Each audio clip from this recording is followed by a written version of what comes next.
Why can't I just be happy? I know that my beloved departed are looking down on me and they just want me to be grateful to be alive. Savor all the little things, little blessings that I have every day, whatever they are. And I try to hold on to that feeling. I really do. And then I don't know what happens. It just slips away, right? I get caught up in the day to day and all this stuff and I get all agitated. And then I don't know what happens. I'm down at the bottom of the stairs and I'm supposed to be hugging my wife, telling her how much I love her. And instead I'm saying, I'm so discouraged right now. And it makes me wonder, am I broken or are we broken as humans?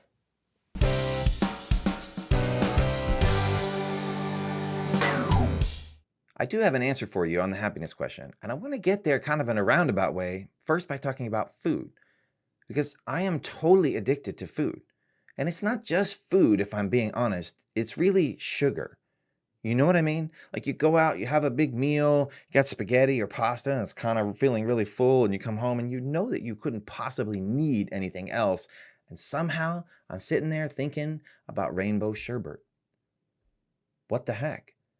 Or my current addiction, Little Debbie's Swiss rolls. Oh my gosh, I feel like a little kid just eating these things, like trying to peel back the chocolate and get the layer just thin so I can get to the sponge cake. And what happens when I finish one? I want another one, of course, and another and another. It's like it's broken in my body. You know what I mean? And it makes me wonder if that isn't just a little bit kind of the way happiness works, right? So take this scenario. Imagine you just won the lottery. Imagine I won the lottery. Let's each get $10 million, $15 million. That's a ton of money, okay? We would be so friggin' happy right now, right? I don't know what you would do. I would go buy a little house on the beach, right? And I would probably fly back and forth to see the kids more often. I would quit my job. I'd be working on side projects and I would just be happy, And then here's what would happen. Pretty soon I'd be starting to think things like, well, it's really far and tedious to fly back and forth to the kids. And, I kind of don't have anything to do now that I've retired. And this house is kind of small. And, I do want to see some other waves. It's so far to drive. And what the heck just happened? I went from winning the lottery and being totally happy to all of a sudden not. And this is called hedonistic adaptation.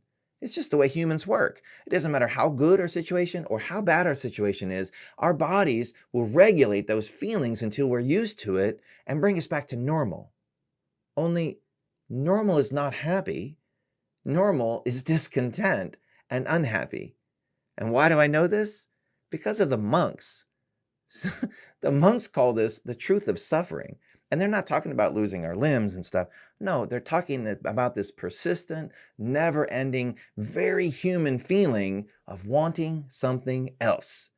We always want something else. Whatever it is that we have, we always want something else. And the monks have spent like 5,000 years trying to come up with ways like meditation and all this kind of stuff just to overcome this one simple fundamental problem of wanting something else. And do you know what causes this wanting, this desire? Because I think it comes down to one simple word, and it's a word that you already know. Dopamine.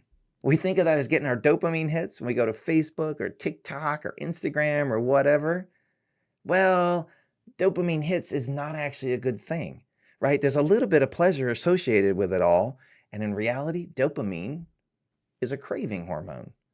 That's right. It's designed in our body specifically to make us crave and want something else.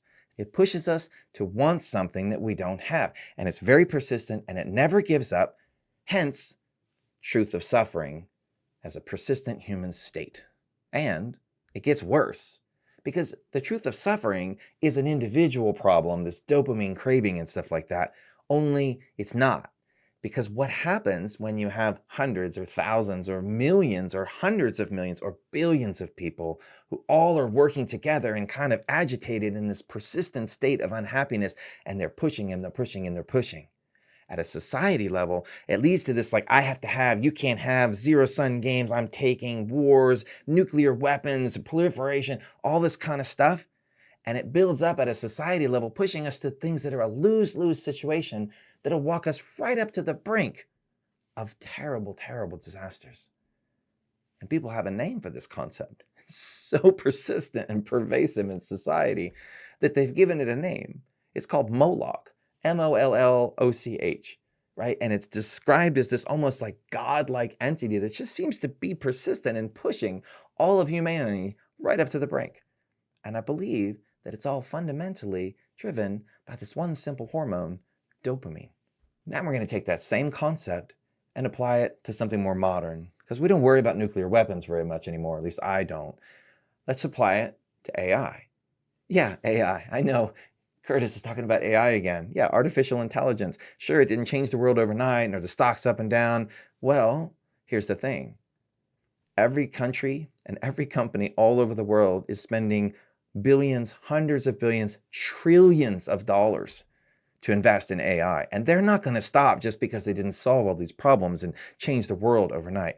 No, most researchers conclude we're 2 years, 5 years, maybe max 10 years away. That's in our lifetime for sure, from this concept called artificial general intelligence. That's AGI.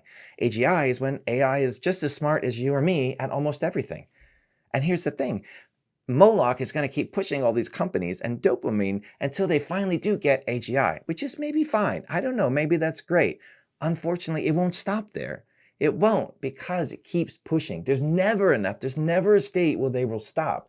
And they're going to keep researching. And what happens if you go beyond AGI and you start using AGI to go even further is you end up with ASI.